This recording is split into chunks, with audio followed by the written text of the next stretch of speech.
ฮัจิมปลายไผ่ฮัจิมปลายไผ่เราไปเป็นนกตะมอมเด็ดๆนี่นกตะกบแต่โอเคมอยในความหนาวนะฮัจิมปลายไผ่เอ้ยมูฮอดนี่ก็กฮัจิมปลายไผ่ก็ปลาย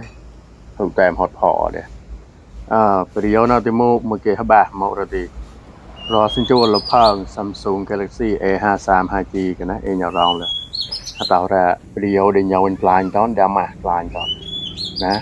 โนก็อัปเดตโล One UI 7กันเลย One UI 7rồi điều quan thao như thế là một điều One UI 7 thế là cậu dia cậu ภาษากูง่ายมาง่ายนี่เดียวก่อนเราตีกันดี One UI 6กันดีปอมเด็กกรองเปรียวเด็กกรองเปรียวเด็กหุ่นยาวเนี่ยกันดียาววันแต่นะเนี่ยเบ One UI 6กันแล้วก็ดาออดนะป่าต่อเนี่ย One UI 6กันนะเด็กหัวมาชูกว่านะเดี๋ยวมาชูกว่าเราbây giờ như này chỉ mau chỉ đạp này mà mua năm triệu em mới cái là bật cao rồi nè rồi xin cho là Samsung Galaxy A53 5G cái gì khó mà nè khó mà ham channel nào thì để hút tốc luôn nè